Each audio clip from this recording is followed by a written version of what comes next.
President Biden said he wanted to work with Republicans on this next round of COVID stimulus, but he said he wanted to go big and he did not want the talks to stall. Republicans say this new bill is wasteful.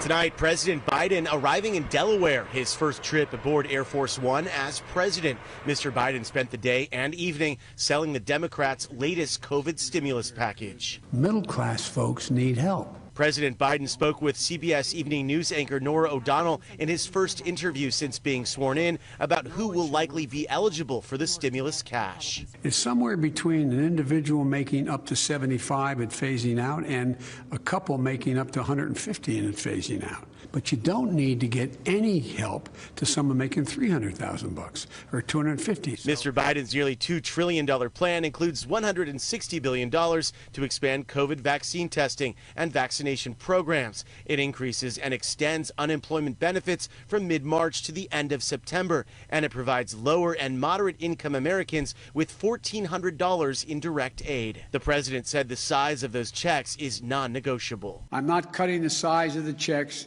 They're going to be $1,400, period. That's what the American people were promised. The additional help can't come soon enough for Kimberly Cunningham of Los Angeles, who lost her job as a flight attendant. Emotionally, I try to stay positive and, keep my head up high. I have God on my side. Financially, it's a shipwreck, but, you manage.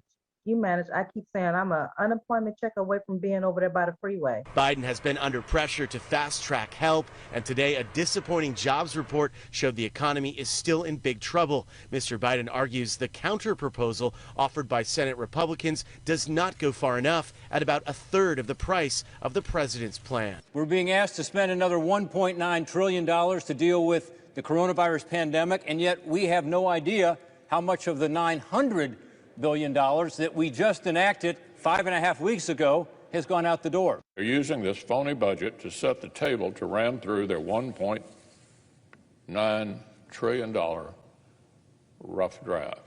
Veteran Los Angeles County leader and UCLA professor Zev Yarovslavsky says Biden showed signs of wanting to compromise, but says Biden has also been down this road before. He was vice president when they tried to do the Affordable Care Act in 2009.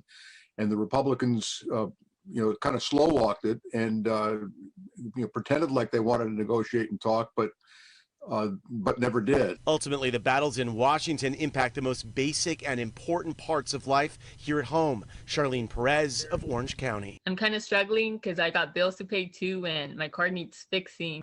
The bill is already moving through Congress. House Speaker Nancy Pelosi says she expects it to pass in the next 2 weeks. It looks like a purely partisan path indeed, and history was made when, as you mentioned, Vice President Kamala Harris casting the tiebreaker, advancing this nearly $2 trillion relief plan.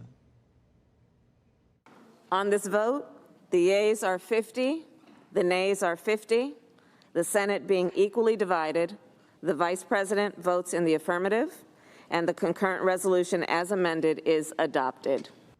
This after 15 hours of vote-a-rama, that time-honored tradition where the minority party, in this case Republicans, forces the majority to endure endless amendments, putting everyone on record. Now, any senator could offer an amendment. More than 850 were filed. In the end, 41 roll call votes were taken. Among the ones that passed, Joni Ernst to prohibit increasing the minimum wage during the pandemic. Another, blocking illegal immigrants from getting stimulus checks, as well as one keeping the U.S. Embassy in Jerusalem.